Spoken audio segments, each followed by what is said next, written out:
안녕하세요. 알리스터 맥그라스의 신학이란 무엇인가? 오늘은 제 두 번째 챕터 중세와 르네상스에 대해서 한번 생각해 보도록 하겠습니다. 두 번째 챕터 중세와 르네상스는 약 700에서 1500년 사이의 기간으로 알리스터 맥그라스는 상정하였는데요. 내용 함께 읽어보도록 하겠습니다. 5세기에 서로마 제국이 붕괴하고 서서히 해체되면서 서유럽의 모습도 변화하기 시작하였습니다. 지방들과 도시들이 무질서하게 합쳐진 형태가 나타나기 시작했고 각각의 영토와 영향력 확보를 위해 격렬하게 경쟁했습니다. 그러나 이러한 분열의 시대 동안 기독교 교회는 점차 발전해서 정치적이고 세속적인 역할을 맡게 되었으며 이로 인해 교회는 서구 문명의 중심에 놓였습니다. 7세기에 이슬람 세력이 지중해 지역으로 밀고 들어오면서 이 지역 전반에 걸쳐 정치적 안정이 깨지고 구조적 변화가 크게 일어납니다. 11세기에 이르러 어느 정도 안정이 회복되면서 세계의 주요 세력이 등장해 이전에 로마 제국이 누렸던 지위를 차지하게 되는데요. 첫 번째, 콘스탄티노플을 중심으로 한 비잔티움을 꼽을 수 있습니다. 이 지역을 이끈 기독교는 그리스어를 기반으로 삼았으며 아타나시우스와 카파도기아 교부들, 다마스쿠스의 요하네스 같이 지중해 동부에서 활동한 교부 신학자들의 저술에 크게 의지하였습니다. 두 번째 지역으로는 프랑스, 독일, 저지대 국가들, 이탈리아 북부 지역으로 이루어진 서유럽을 꼽을 수 있는데요. 이 지역은 로마와 그 주교인 교황을 중심으로 한 기독교가 지배하였습니다. 그러나 교회 대분열 때에 이르러 혼란이 발생하는데요. 교황 자리를 놓고 두 명의 경쟁자가 한 사람은 로마에서 한 사람은 프랑스 남부의 아비뇽에서 일어나 다투었습니다. 이 지역에서는 파리를 비롯한 몇몇 도시의 대성당과 대학교를 중심으로 신학이 발전하였으며 아우구스티누스, 암브로시우스, 푸아티에의 힐라리우스의 라틴어 저술들에 크게 의지하였습니다. 세 번째로 지중해 남부와 동부 멀리까지 상당 부분을 아우르는 이슬람의 칼리프 왕조 지역을 들 수 있는데요. 이슬람의 팽창이 계속되면서 1453년에 콘스탄티노플이 함락되었고 서유럽의 많은 지역에도 충격을 주었습니다.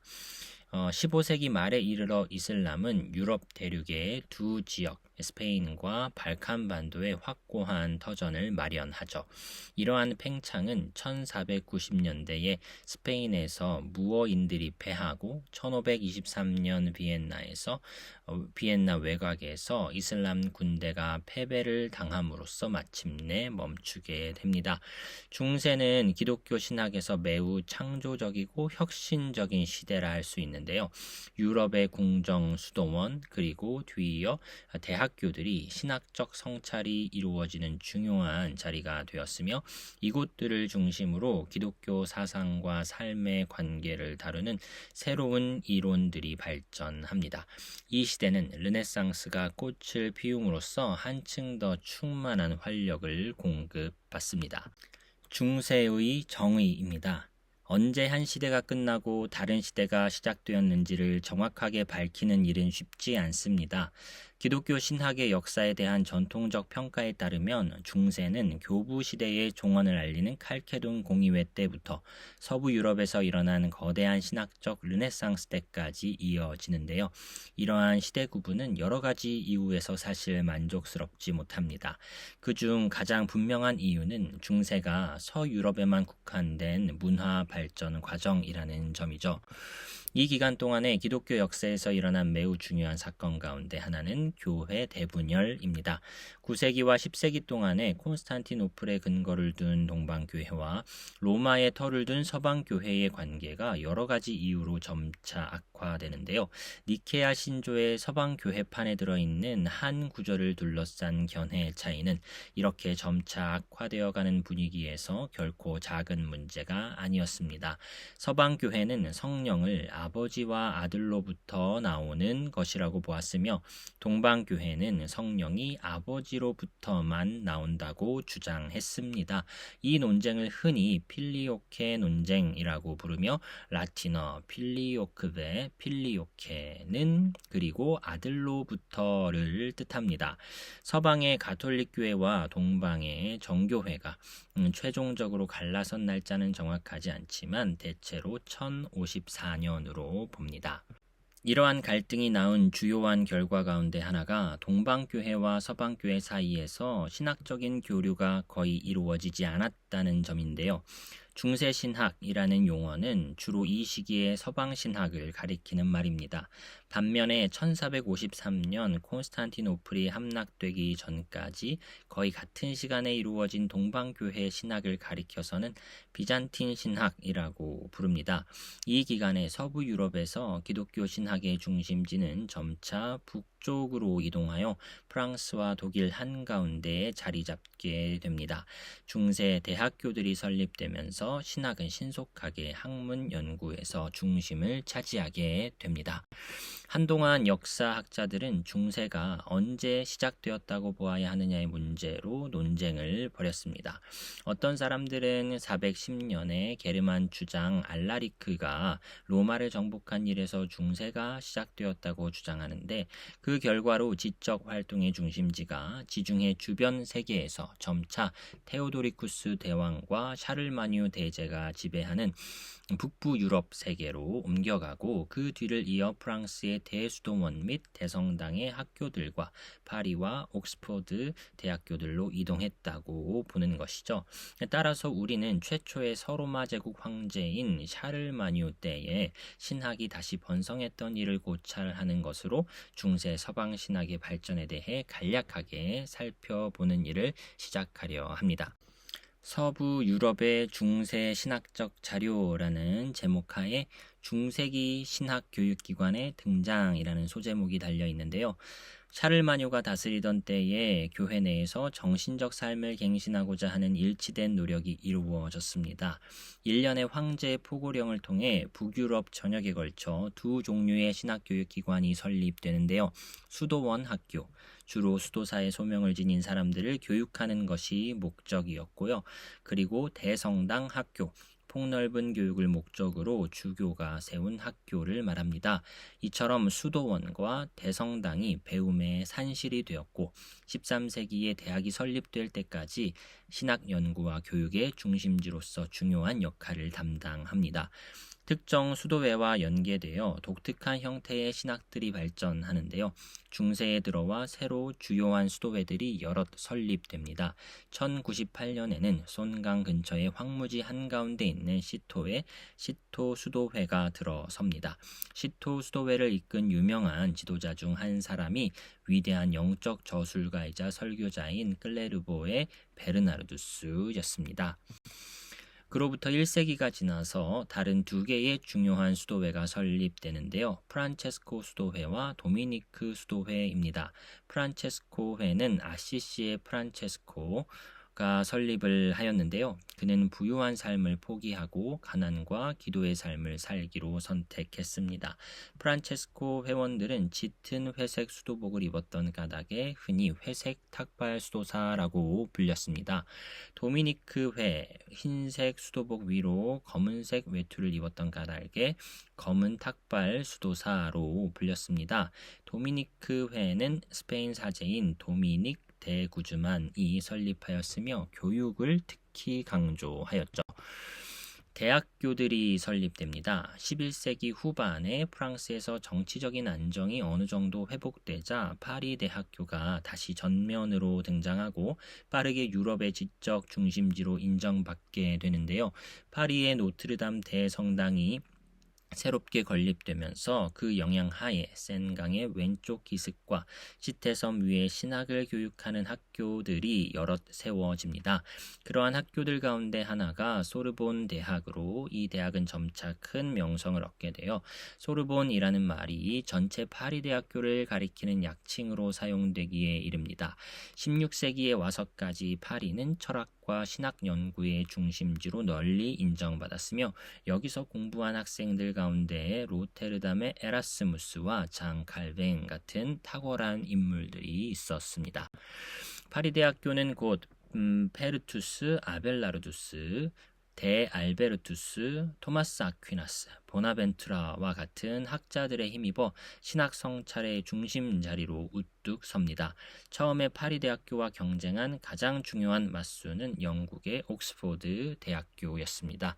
그러나 14세기와 15세기에 이르러 서부 유럽의 여러 지역으로 대학교들이 놀라울 정도로 퍼져나갔으며 특히 독일을 비롯한 몇 곳에 중요한 대학교들이 설립되었죠. 신학 교재로 4권의 명제집이라는 자료를 한번 생각해 보겠습니다. 신학 교육에는 가르치는 자와 교재가 필요하겠죠. 중세기에 가장 영향력이 컸던 교재는 페트루스 롬바르두스의 4권의 명제집이었는데 이 책은 그 후 400년 동안 널리 사용되었습니다. 1140년을 얼마 앞두고 페트루스 롬바르두스는 파리 대학교에서 가르치기 시작했습니다. 그가 관심을 가졌던 중요한 일 가운데 하나는 자기 학생들이 신학에 난해한 쟁점들과 씨름하도록 만드는 것이었는데요. 그의 노력으로 이 교재가 만들어졌습니다. 이 책은 기본적으로 성서와 교부 저술들에서 뽑은 인용문들을 주제에 따라 정리한 것이었습니다. 롬바르두스가 자기 학생들에게 부여한 과제는 간단했는데요. 그가 모아놓은 다양한 인용문들을 조화시킬 수 있는 신학을 세우라는 것이었습니다. 이 책은 아우구스티누스의 유산을 연구하는 데 매우 중요한 것으로 입증되었으며 학생들은 이 책을 통해 아우구스티누스의 개념들과 씨름하며 명백하게 모순된 본문들은 그 모순점을 신학적으로 합당하게 설명해 조화시켜야 하는 과제를 수행하였습니다.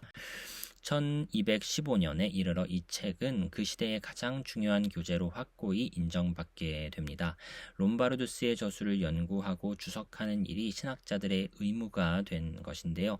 그러한 연구의 결과로 나타난 명제집에 대한 주석으로 알려진 저술들은 중세에 가장 널리 퍼진 신학 장르가 됩니다. 이에 뛰어난 사례를 토마스 아퀴나스, 보나벤투라, 둔수 스코투스의 글들에서 볼 수 있습니다. 롬바르두스의 책은 16세기에도 계속 사용되었으며 마틴 루터가 그 책에 주석을 달기도 하였습니다. 스콜라주의라는 이름은 중세 때의 고전 신학과 철학의 문제들을 토론한 커다란 학교들에서 유래했습니다. 스콜라주의는 1200년에서 1500년 사이에 꼽힌 중세의 운동으로 종교적 믿음을 합리적으로 정당화하고 그러한 믿음들을 체계적으로 제시하는 일을 중요한 과제로 삼았습니다. 따라서 스콜라주의는 믿음의 특수한 체계를 가리키는 것이 아니라 신학을 행하고 조직화하는 특정한 방식을 가리킵니다. 스콜라주의 신학 체계의 광대한 지식에 감탄한 프랑스의 철학자요 역사가 에티엔 질송은 스콜라주의를 중세기에 축조된 거대한 성당에 비유했습니다. 그의 표현에 따르면 스콜라주의는 질서, 복잡성, 아름다움을 보여주는 정신의 대성당이다라고 한 것이죠. 스콜라주의는 기독교 신학의 여러 핵심 분야에 그 중에서도 특히 이성과 논리가 신학에서 어떤 역할을 하느냐에 대한 논의에 크게 기여했다고 말할 수 있습니다. 흔히 가장 영향력 있는 3명의 스콜라주의 사상가로 꼽히는 토마스 아퀴나스와 둔수 스코투스, 오캄의 윌리엄은 이 분야의 신학에 엄청난 공헌을 하였으며 그 후로도 계속해서 이정표와 같은 역할을 해왔습니다. 이탈리아 르네상스와 인문주의의 발흥에 대해서 생각해 보겠는데요. 프랑스 말인 르네상스는 14세기와 15세기에 이탈리아를 중심으로 일어난 문학과 예술의 부흥 운동을 가리키는 말로 오늘날 널리 사용됩니다. 이탈리아 르네상스의 중심 주제는 고대 그리스와 로마의 문화적 영광으로 되돌아가는 것이었죠. 르네상스, 문예 부흥이라고도 말할 수 있는 이 운동은 14에서 16세기 이탈리아를 중심으로 하여 유럽 여러 나라에서 일어난 인간성 해방을 위한 역동적 문화 프로그램으로서 과거 고전 시대를 창조적으로 다시 수용해서 사회와 교회 전반의 사상과 삶을 되살리고자 애썼습니다. 도시의 발달과 상업 자본의 형성을 배경으로 하여 개성, 합리성, 현세적 욕구를 추구하는 반중세적 정신 운동을 일으켰으며 문화, 미술, 건축, 자연과학 등 여러 방면에 걸쳐 걸쳐 유럽 문화의 근대화의 사상적 원류가 되었습니다. 인문주의라는 용어는 이러한 문화적 프로그램을 가리키는 용어로 널리 사용되었습니다. 물론 인문주의는 후에 하나님의 존재나 적합성을 부정하는 세계관 또는 순전히 세속적인 관점을 따르는 세계관을 뜻하는 것이 되었죠. 인문주의, 휴머니즘은 엄밀한 의미로 유럽의 르네상스와 연관된 지적 운동을 가리킵니다. 이 운동의 핵심 요소는 세속적이거나 세속화하는 사상 체계, 오늘날에는 흔히 이런 의미로 쓰이는데요. 원래의 핵심 요소는 그것이 아니라 고대의 문화적 업적에 대한 새로운 관심을 일컫는 것이었습니다. 이 고대의 문화는 르네상스 시대의 유럽 문화와 기독교의 갱신을 위한 주요 자원으로 인정되었죠. 르네상스는 기독교 신학에 중요한 영향을 끼쳤습니다. 사람들은 교회의 미래를 여는 열쇠를 스콜라 신학에서 얻는 것이 아니라 성서 본문과 교부 시대의 저작들에 직접 몰두해서 찾으려고 했죠.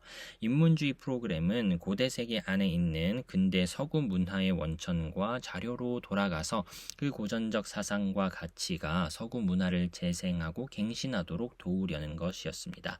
기독교 인문주의자들은 중세의 복잡한 신학 체계를 건너뛰어 신약 성서의 단순한 내용으로 돌아가라고 주장했죠. 또한 기독교 신학의 이런 갱신은 중세의 불가타역 라틴어 성서가 아니라 그리스도 원본의 신약 성서에 기초해야 한다고 말했습니다.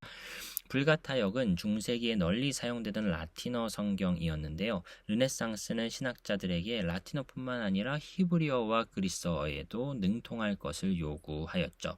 그리스어와 히브리어에 대한 지식이 증가하고 또 원어들로 성경을 연구하는 일에 대한 인식이 늘어감에 따라 불가타 역본이 신뢰할 수 없는 것으로 확인되었다면 그러한 잘못된 번역에 근거한 신학적 관념들은 어떻게 될까요? 이 문제에 대해서는 이 장의 뒷부분에서 다시 살펴보도록 하겠습니다.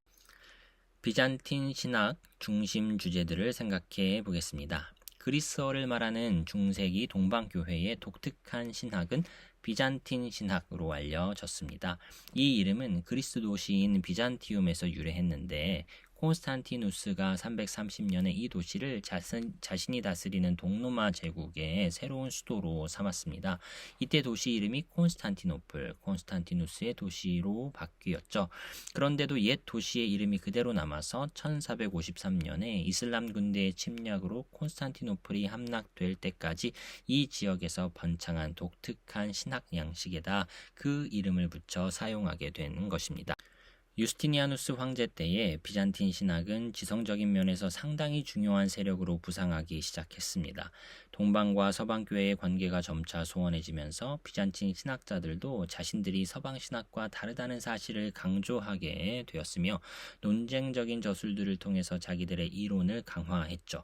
예를 들어 비잔틴 신학자들은 법률적이거나 관계적인 범주들을 사용한 서방 신학과는 달리 주로 신화, 다이피케이션이라는 관점에서 구원을 이해하는 경향이 있었습니다. 이렇게 해서 중세의 동방과 서방 교회의 재통합을 이루고자 했던 모든 시도는 정치와 역사와 신학의 여러 요소들이 복잡하게 얽혀 가로막히게 되었죠. 비잔틴 신학의 독특한 성격을 파악하기 위해서는 그 신학의 전체적인 윤곽을 살펴볼 필요가 있는데요. 비잔틴 신학자들은 기독교 신앙을 체계화하는 데는 별로 큰 관심이 없었습니다. 다마스쿠스의 요하네스는 동방교회 특유의 신학을 통합한 책으로서 중요성을 인정받는 정통신앙에 관하여를 썼는데 그조차도 사변적이거나 독창적인 사상가라기보다는 우선적으로 신앙의 주석가로 평가를 받고 있습니다. 비잔틴 신학은 아타나시우스가 말씀의 성육신에 관하여에서 처음으로 제시한 원리를 그대로 따르고 있다고 볼 수 있습니다.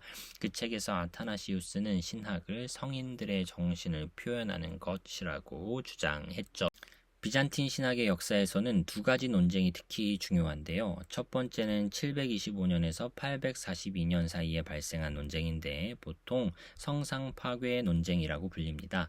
이 논쟁에서는 몇몇 중대한 쟁점들을 다루고 가장 중요한 문제로 하나님을 형상의 모양으로 나타내는 것을 성육신 교리가 어디까지 정당화할 수 있느냐의 쟁점을 다루기도 했지만 논쟁의 성격은 다분히 정치적이었습니다.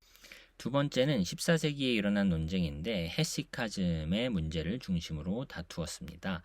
헤시카즘이란 신자들이 육체적인 훈련을 통해 자기 눈으로 신성한 빛을 볼 수 있게 해주는 명상 방법입니다. 헤시카즘은 침묵을 의미하는 그리스어에서 유래하였는데요. 동방교회와 밀접한 관계가 있는 전통으로 하나님을 뵙는 수단으로서의 내적 고요라는 관념을 크게 강조합니다. 특히 신신학자 시메온과 그레고리우스 팔라마스 같은 학자들과 관계가 있죠. 반대자들은 헤시카즘의 방법이 하나님과 피조물의 차이를 가볍게 여기는 경향이 있다고 주장하였으며 특히 하나님을 볼 수 있다고 말하는데 놀라워했습니다. 비잔틴 신학의 전성기는 그 지역에서 기독교에 맞서 지하드를 펼치던 터키의 이슬람 군대에게 대도시 콘스탄티노플이 함락된 1453년에 끝나게 됩니다. 이 일로 한 시대가 종말을 맞이합니다.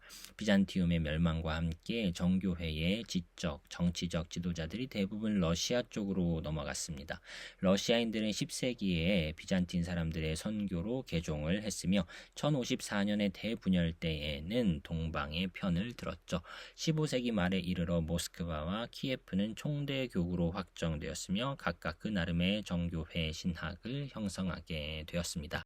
주요 신학자들을 살펴보겠습니다. 다마스쿠스의 요하네스인데요. 다마스쿠스의 요하네스로 알려진 이 시리아 신학자는 동방교회에 가장 영향력 있는 사상가 중 한 사람이었으며 대체로 마지막 그리스 교부로 여겨집니다. 그의 당시에는 이슬람이 북아프리카의 많은 지역과 지중해의 동부 지역을 휩쓸고 있었고 시리아는 확고하게 이슬람의 통치를 받고 있었습니다.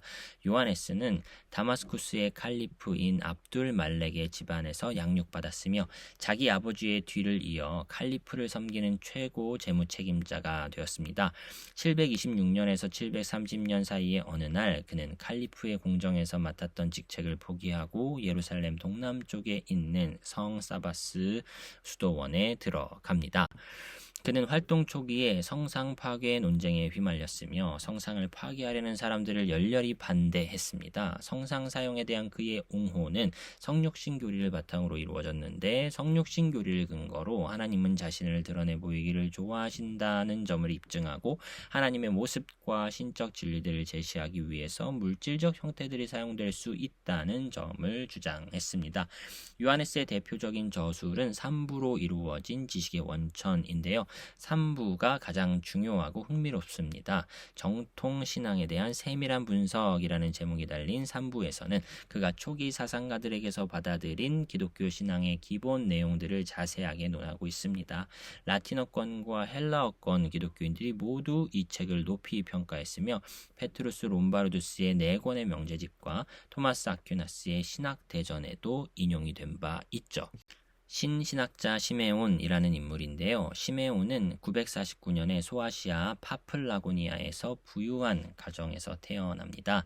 11살이 되자 더 나은 교육을 받기 위해 대도시인 콘스탄티노플로 옮겨갔습니다.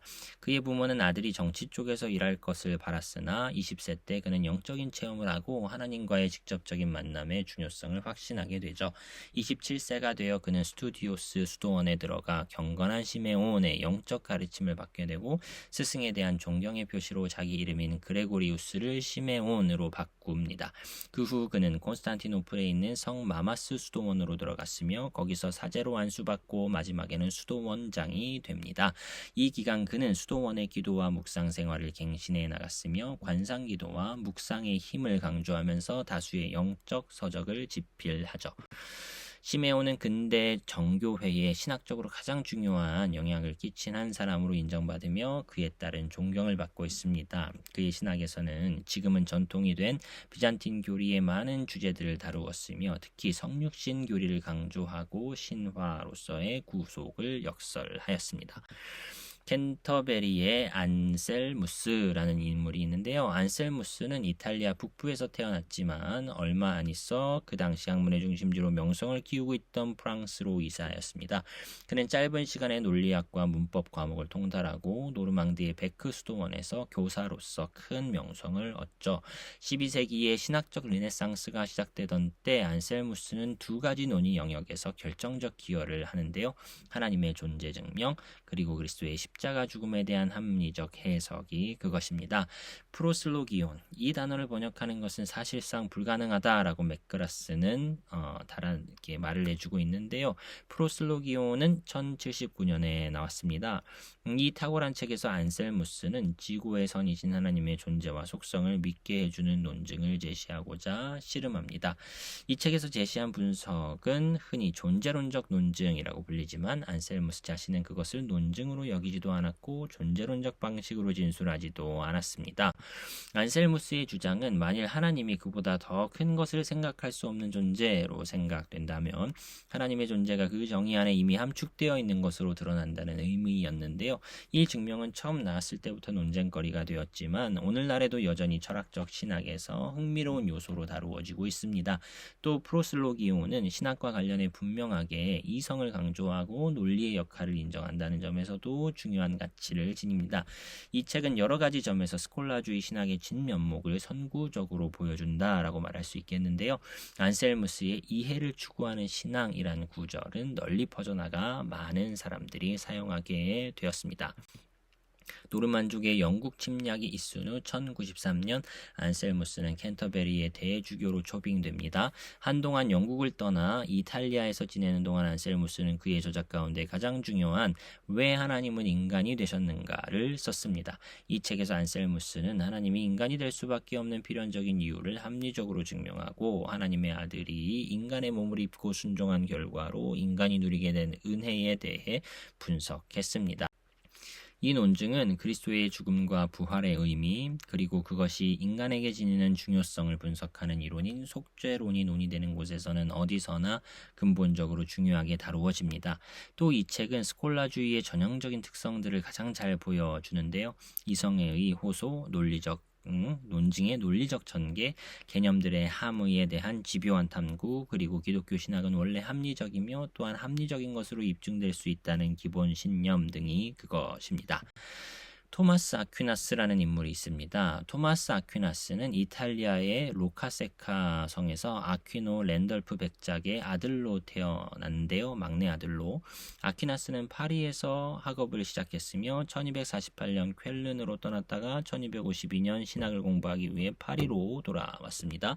4년 후에 그는 대학교에서 신학을 가르칠 자격을 획득합니다. 그 후 3년 마태복음에 대해 강의했으며 이교도 논박대전을 쓰기 시작했습니다. 이 중요한 저술에서 아퀴나스는 이슬람인과 유대인들 사이에서 일하는 선교사들을 위해 기독교 신앙을 옹호하는 주요한 논증들을 제시합니다.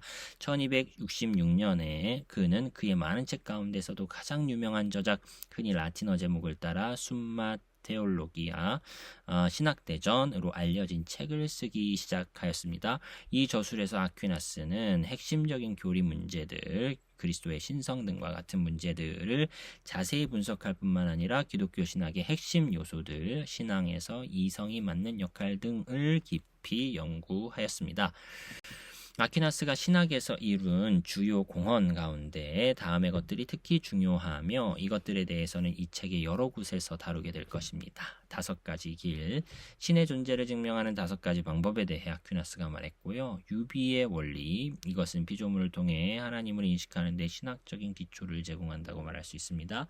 신앙과 이성의 관계, 이렇게 3가지 영역에서 아퀴나스가 아주 중요한 공헌을 했다는 것이죠. 첫 번째로 언급한 5가지 길이라는 것은 토마스 아퀴나스가 주장한 5가지 신존재 증명을 말하는데요. 경험지식, 인과관계, 우연적 존재, 진리와 가치, 목적론적 논증, 이렇게 해서 신존재를 증명하는 5가지 방식에 대해 정리를 아퀴나스가 하였다는 것입니다. 둔스 스코투스라는 인물이 있습니다. 둔스 스코투스는 분명히 중세의 가장 탁월한 지성인 가운데 한 사람인데요. 그는 짧은 삶을 사는 동안 케임브리지와 옥스포드, 파리 대학교에서 가르쳤으며 명제주해서를 3권 펴냈습니다. 그는 용어들이 함축하는 여러 의미들을 매우 탁월하게 구분짓는 능력으로 인해 명민한 박사라고 불렸으며 기독교 신학에서 매우 중요한 성과를 많이 이루었습니다. 여기서는 그중 3가지만 살펴보겠는데요. 중세 초기에는 조명설이라는 인식론이 주도하고 있었습니다. 히포의 아우구스티누스로 거슬러 올라가는 이 이론에서는 하나님이 인간의 지성에 빛을 비추어 주심으로써 인식이 발생한다고 보았던 이론입니다. 이 이론에 대해 스코투스는 통렬한 비판을 퍼부었죠. 둘째, 스코투스는 신적 의지가 신적 지성에 우선하는 것으로 보았는데 이 견해는 흔히 주의설이라고 불립니다. 토마스 아퀴나스는 신적 지성의 우위성을 주장한 반면 스코투스는 신적 의지가 앞선다는 가정을 기초로 삼아 신학을 연구하는 새로운 길을 열었습니다. 한 가지 예를 들어 그 논점을 살펴보겠는데요. 공로, 곧 하나님의 상을 받을 자격으로서의 인간의 도덕적 행위라는 개념을 생각해보라. 어떤 근거에서 이러한 결정이 이루어지는가? 아퀴나스는 신적 지성이 인간의 도덕 행위의 고유한 가치를 알아본다고 주장하였는데요. 그 다음에 신적 지성은 신적 의지에게 인간의 도덕 행위에 적합하게 상을 주라고 알려준다는 것이죠. 스코투스는 전혀 다른 주장을 펼칩니다. 도덕 행위를 보상하려는 신적 의지는 그러한 도덕 행위의 고유한 가치에 대한 평가가 있기 전에 이루어진다라고 보는 것인데요. 이 견해는 칭의 및 예정의 교리들과 관련해서 매우 중요하다라고 하겠습니다. 셋째, 스코투스는 예수의 어머니 마리아의 무흠수태 교리를 강력하게 옹호했습니다. 스코투스는 그리스도가 완전한 구속사역을 통해 마리아를 원죄에 오염되지 않게 하였다라고 주장했죠. 중세 말에 이르러 무흠 이론이 우세하게 된 것은 스코투스의 영향 때문이었습니다. 오캄의 윌리엄이라는 인물이 있는데요. 오캄의 윌리엄은 스코투스가 주장한 견해들을 여러 가지 이어받아 발전시켰다고 볼 수 있습니다. 그 중에서 특히 중요한 것은 주의설의 견해를 일관되게 옹호하면서 신적 지성보다 신적 의지를 우월하게 여겼다는 점입니다. 그러나 오캄이 기독교 신학의 역사에서 중요한 위치를 확고하게 누릴 수 있었던 까닭은 그의 철학적 견해 때문이라고 말할 수 있는데요. 그의 가르침에서 두 가지 중요한 요소를 살펴보겠습니다. 첫 번째, 오캄의 면도날입니다. 보통 절약의 원리라고도 불리는데요. 오캄은 단순성이 신학의 미덕이자 철학의 미덕이라고 주장하였습니다. 그는 이 면도날을 사용해서 꼭 필요하지 않은 가정들을 모두 제거하였습니다. 이 사실은 그의 칭의 신학에서 주요한 함의를 지닙니다.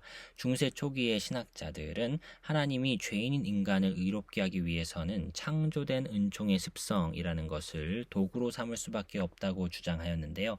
창조된 은총의 습성이란 하나님이 인간의 영혼에 주입하여 죄인을 의롭다고 선언할 수 있게 해주는 매개적인 초자연적인 실체를 말합니다. 오캄은 이런 생각이 적합하지 않고 꼭 필요한 것도 아니라고 보아 거부하였습니다. 칭의란 하나님이 직접 죄인을 받아들이는 것이라고 주장한 것이죠. 하나님이 개인을 용납하는 데는 이러한 매개체가 전혀 필요 없다는 것이었습니다. 둘째, 오캄은 유명론의 열렬한 옹호자였습니다. 그가 이런 태도를 지니게 된 한 가지 이유는 그가 사용한 면도날 때문이었는데요. 그는 보편을 전혀 필요 없는 가정이라고 단정짓고 제거해버렸습니다. 서유럽에서 근대적 방식이 큰 영향을 끼치게 된 것은 상당 부분 오캄의 덕택이었죠.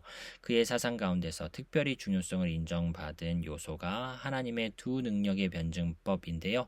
이 이론을 사용해서 오캄은 사물이 현재 존재하는 방식과 선택 가능했었던 존재 방식을 대조할 수 있었다라고 알리스터 맥그레스는 간략하게 설명하고 있습니다. 여기서는 오캄이 오늘날까지도 중요한 하나님의 전능에 관한 논의에 결정적인 기여를 하였다는 사실을 밝히는 것으로 충분하다라고 말하면서 맥그레스는 유명론에 대해서 430에서 431쪽에서 다시 한번 다룰 것을 예고해 줍니다. 로테르담의 에라스무스라는 인물이 있습니다. 르네상스의 가장 중요한 인문주의 사상가로 인정받는 데시데리우스 에라스무스는 16세기 전반기에 기독교 신학에 커다란 영향을 끼쳤습니다. 그는 자기 사상을 펼치기 위해 새로운 인쇄 매체를 활용한 최초의 신학자 중 한 사람이라고 할 수 있는데요. 에라스무스는 16세기의 종교개혁을 위한 지적 기반을 다지는 데 큰 역할을 했으며 특히 최초로 헬라 헬라어 신약 성서를 인쇄본으로 펴내고 교부 사상가들의 많은 문헌을 출판하는 등 광범위한 출판 활동에서 두드러졌습니다. 그의 그리스도의 군사들을 위한 지침서는 베스트셀러가 되었으며 종교 출판물에서 탁월한 지표로 자리 잡았죠. 그는 그리스도의 군사들을 위한 지침서에서 그 시대의 교회가 힘을 모아 성경과 교부들의 저술로 돌아갈 때에야 개혁을 이룰 수 있다는 당시로서는 매우 파격적이고 매력적인 명제를 주장하였습니다. 규칙적인 성서 독서를 통해 새로운 평신도 신앙을 열 것을 주장하고 이러한 평신도 신앙을 기초로 교회가 개혁되고 갱신될 수 있다고 보았죠. 신약 성경은 그리스도의 법이며 기독교인들은 여기에 순종할 의무가 있다. 그리스도는 기독교인들이 본받아야 할 모범이다. 하지만 에라스무스는 기독교 신앙을 단순히 도덕 규범을 외적으로 준수하는 것이라고 생각하지는 않았습니다. 그는 특히 인문주의적 관점에서 내적 종교를 강조하였으며 그 결과로 성서 독서가 독자들을 변화시키고 그들에게 하나님과 이웃을 사랑하게 되는 새로운 동기를 부여해 준다고 주장하였죠. 에라스무스는 또한 학문적으로도 방대한 사업을 펼쳤으며 그 가운데 다음에 두 가지 기독교 신학의 발전과 관련해서 특히 중요하다고 할 수 있겠는데요. 첫째, 최초의 헬라어 신약 성경을 출판하였습니다. 앞서 말했듯이 이것은 신학자들이 신약 성경의 원문을 직접 다룰 수 있게 해주었으며 폭발적인 결과를 낳았습니다. 둘째, 아구스티누스의 저술을 포함해 교부들의 문서를 신뢰할 수 있는 판본으로 펴냈습니다. 이렇게 해서 신학자들은 명제들로 알려진 간접적이고 맥락을 무시한 인용문들을 의지하는 데서 벗어나 그 주요 문헌들의 온전한 본문을 손에 넣을 수 있게 되었죠. 그 결과 아우구스티누스의 신학을 새롭게 이해하게 되었으며 그 시대의 신학이 발전하는 데 크게 기여하였습니다. 주요한 신학적 논쟁과 업적을 살펴볼 텐데요. 교부 시대의 유산의 통합, 12세기와 그 뒤를 이은 신학적 부흥기 동안에 기독교 신학자들은 교부 시대에서 유산으로 물려받은 풍부한 신학 자원들을 수집하고 통합하는 일을 시작했습니다. 서방 교회는 라틴어를 사용했던 까닭에 서방 신학자들은 자연스럽게 히포의 아우구스티누스가 저술한 중요한 저작들로 돌아가 그것을 자신들의 신학 성찰의 출발점으로 삼게 되었습니다. 페트루스 롬바르두스가 지은 네 권의 명제집은 주로 아우구스티누스의 저술 에서 뽑아낸 인용문들을 비판적으로 편집한 책으로 중세의 신학자들은 그 책에 실린 인용문들을 주석하는 것을 과제로 삼았죠. 신학에서 이성이 맡은 역할에 대한 탐구가 이루어졌는데요. 온전히 신뢰할 수 있는 기초 위에 기독교 신학을 세우려는 새로운 관심은 신학에서 이성이 어떤 역할을 하는가에 대한 진지한 탐구로 이어졌습니다. 바로 이것이 스콜라주의의 핵심적이고 확고한 특성입니다. 중세 초기에 신학의 부흥이 이루어지면서 두 개의 주제가 신학 논의의 중심으로 떠오르기 시작했는데요. 하나는 기독교 신학을 조직화하고 확장할 필요성이었으며 다른 하나는 신학의 본질적 합리성을 입증할 필요성이었습니다. 중세 초기의 신학이 대체로 아우구스티누스의 견해를 반복하는 것에 불과했지만 점차로 아우구스티누스의 개념들을 체계화하고 더욱 발전시켜야 한다는 압력이 증가했습니다. 그렇다면 이 일을 어떻게 이룰 수 있겠는가? 가장 서둘러 채워야 할 것이 방법론이었죠. 그리고 어떤 철학 체계를 기초로 삼아 기독교 신학의 합리성을 증명할 수 있는가도 문제였습니다. 11세기 사상가 캔터베리의 안셀무스는 기독교 신학의 합리성에 대한 신념을 두 개의 라틴어 구절로 표현하였는데요. 그의 독창성을 보여주는 이 두 구절은 이해를 추구하는 신앙과 나는 이해하기 위하여 믿는다 이었습니다. 그의 기본적인 통찰은 신앙이 이해보다 앞서 오지만 그럼에도 그 신앙의 내용은 합리적이라는 것인데요. 이렇게 정의한 공식들을 통해서 이성에 대한 신앙의 우위성 그리고 신앙의 온전한 합리성이 확립되었습니다. 모노로기온의 서문에서 안셀무스는 성서 자체를 기초로 삼아서 성서 안에 어떤 것도 증명하지 않을 것이며 반대로 합리적 증거와 진리의 자연의 빛을 기초로 삼아서는 할 수 있는 한 모든 것을 입증하겠다고 분명하게 밝혔습니다. 그러나 안셀무스는 결코 합리주의자는 아니죠. 이성에 한계를 두고 있기 때문입니다. 11세기와 12세기 초에는 철학이 두 가지 면에서 기독교 신학의 이루 말할 수 없이 소중한 자산이 될 수 있다는 확신이 점차 늘어갔는데요. 첫째, 철학은 신앙의 합리성을 입증해 줄 수 있으며 따라서 기독교 밖의 비판자들에 맞서 신앙을 지켜줄 수 있다. 둘째, 철학은 신앙의 조항들을 체계적으로 연구하고 정리할 수 있는 방법을 제공하여 그 조항들을 더 깊이 이해할 수 있게 해준다. 그러면 어떤 철학인가? 이 문제는 12세기 말과 13세기 초에 아리스토텔레스의 저술들을 재발견함으로써 해결되었습니다. 1270년경에 이르러서는 아리스토텔레스가 그 철학자로 우뚝 서게 되었습니다. 보수적인 진영에 속한 사람들의 격렬한 반대가 있기는 했지만 그의 사상이 신학적 사유를 주도하게 된 데에는 의심의 여지가 없죠. 토마스 아퀴나스와 둔스 스코투스 같은 사상가들의 영향으로 아리스토텔레스의 사상이 기독교 신학을 통합하고 발전시키는 최상의 도구가 되었습니다. 기독교 신학의 개념들은 아리스토텔레스 철학의 명제들을 기초로 조직적으로 정리되고 체계화되었죠. 또한 아리스토텔레스의 개념들을 기초로 기독교 신앙의 합리성도 입증되었습니다. 토마스 아퀴나스의 이교도 논박 대전은 이슬람 세계의 기독교 신앙의 매력을 보여줄 수 있는 신학 저술로서 탁월성을 인정받았는데요.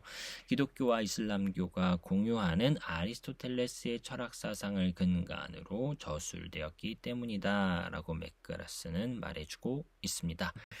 스콜라주의, 신학 체계의 발전이라고 볼 수 있는데요. 교부들의 유산, 그 중에서도 특히 아우구스티누스의 유산을 통합하려는 노력에 대해서는 앞에서 살펴보았습니다.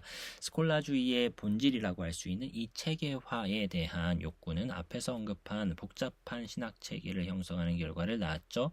이러한 발전을 가장 분명하게 보여주는 것이 토마스 아퀴나스의 신학 대전일 것입니다. 이렇게 신학 체계의 중요성을 강조한 결과로 중세 후기에 여러 신학 학파들이 등장하는데요. 특히 중요한 학파로는 토마스주의나 스코투스주의라고 불리는 학파들과 오카메 윌리엄의 사상에서 나온 근대적 방법을 기초로 삼는 학파들이 있었습니다.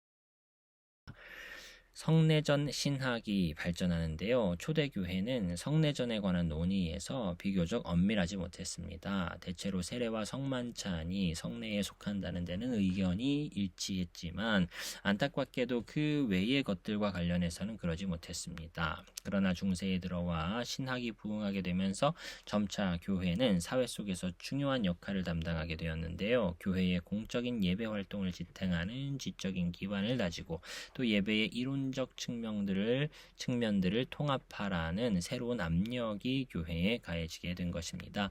그 결과 이 기간 동안에 성내전 신학이 크게 발전하게 되었습니다. 성내전의 정의와 수, 세부적 모습들에 관해 합의가 이루어졌던 것이죠. 은총신학의 발전입니다. 아우구스티누스의 유산에서 가장 중요한 것은 은총의 신학이었는데요. 하지만 아우구스티누스는 필요할 때마다 단편적인 견해를 주장했으며 그러한 견해들을 적절한 신학적 기반 위에 체계화하는 일은 하지 못했습니다. 중세의 신학자들은 아우구스티누스의 은총 이론을 통합하여 신뢰할 만한 기반 위에 세우고 그 의미를 탐구하는 것이 자신들에게 맡겨진 과제라고 여겼습니다. 그 결과 이 기간에 은총과 칭의의 교리들이 놀랍게 발전했으며 종교개혁 시대에 이르러 이 핵심 쟁점을 둘러싸고 논쟁이 벌어질 터전이 마련되었습니다. 르네상스 신학 원전으로의 회귀인데요. 인문주의의 의제 가운데에서 핵심 요소는 서유럽 문화의 원천인 고대 로마와 아테네로 돌아가는 것이었습니다. 신학 쪽에서 이에 대응하는 운동은 기독교 신학의 기초 자료들, 무엇보다도 신약 성경의 자료들로 돌아가는 것이었습니다. 이 의제는 성경이 신학의 자료로서 근본적으로 중요하다는 것과 교부 시대의 저술가들이 성서의 초기 해석자였다는 것을 인정하도록 이끌었죠. 최초로 인쇄된 그리스어 신학 성경은 1516년에 에라스무스에 의해 출판되었습니다. 이 성서는 문학적으로 획기적인 작품으로 인정받았습니다. 처음으로 신학자들은 그리스어로 된 신약 성서 원본과 라틴어로 번역된 불가타 성서의 본문을 비교할 수 있었죠. 그들은 몇 가지 교리들이 그리스어 원본 신약 성서를 잘못 번역한 라틴어 본문에 기초하고 있음을 곧바로 발견할 수 있었습니다. 에라스무스는 불가타역 신학 성경의 몇 가지 주요한 본문들이 옳지 않음을 입증하였는데요. 번역상의 오류를 보여주는 전형적인 사례 두 가지를 살펴봄으로써 에라스무스의 성서 지식이 옳다는 것을 확인할 수 있습니다. 첫째, 불가타 성서는 예수가 사역을 시작하면서 하신 말씀을 고해하라 천국이 가까이 왔다로 옮겼습니다. 이렇게 번역함으로써 천국의 도래가 고해성사와 의미상 직접 연결되었죠. 에라스무스는 원래 그리스어 본문은 회개하라 천국이 가까이 왔다로 번역해야 옳다고 지적합니다. 바꿔 말하면 불가타 성서는 외적인 실천을 가리키는 것처럼 보이는데 반해 에라스무스는 그 본문이 뜻하는 것이 내적이고 심리적인 태도 곧 회개한 마음이라고 주장했습니다. 이렇게 해서 중세교회의 성내전 체계를 정당화해 주던 중요한 근거가 도전을 받게 되었죠. 둘째, 누가복음 1장 28절의 불가타역에 따르면 가브리엘 천사는 마리아에게 은혜가 가득한 사람이라고 인사하며 그렇게 해서 필요할 때면 언제나 끌어쓸 수 있는 은혜로 가득한 창고라는 이미지를 그려 넣는데요. 그러나 에라스무스의 주장에 의하면 이 그리스어 본문은 단순히 은혜를 입은 사람이나 은혜를 받은 사람을 뜻하죠. 마리아는 다른 사람들에게 은혜를 베풀어 줄 수 있는 사람이 아니라 하나님의 은혜를 받은 사람일 뿐이라는 것입니다. 이렇게 해서 중세 신학의 중요한 업적을 떠받치던 성서적 기반이 인문주의적 신약 성경 연구로 말미암아 크게 흔들리게 되었습니다. 이러한 발전의 결과로 불가타 역본의 신빙성이 무너졌으며 훨씬 더 바르게 이해한 성서 본문을 기초로 신학을 개정하는 길이 열렸습니다. 또 신학과 관련해서도 성서 학문이 중요하다는 사실이 확인된 셈이죠. 신학은 잘못된 번역을 근거로 해서는 결코 온전할 수가 없는 것이니까요. 이렇게 해서 1520년대부터 기독교 신학에서 성서학 연구가 지극히 중요한 역할을 한다는 점이 인정받기 시작했습니다. 이 점은 또 종교개혁의 신학적 관심사와도 연결되는데 이에 대해서는 다음 장에서 살펴보도록 하겠습니다. 오늘의 결론을 이렇게 적어보았습니다. 중세는 서로마 제국에 포커스를 맞춘 시대가 아닌가 하는 아쉬움이 남는다라고 맥그레스가 말한 지점이 기억이 납니다. 수도원 대성당이 신학의 산실인 시대에서 대학교가 신학을 중심으로 하는 학문 세계를 펼치게 된다. 라고 말하면서 프랑스나 독일 이러한 나라들이 이 신학의 중심지로서의 역할을 한다라는 것을 확인할 수 있었고요. 동방신학과 서방신학의 교류가 잦아들고 동방신학은 서방의 체계적이고 법률적인 이러한 특성과 그러한 성서 해석, 그러한 신학 이해와 거리를 두었다라고 말할 수가 있다는 것.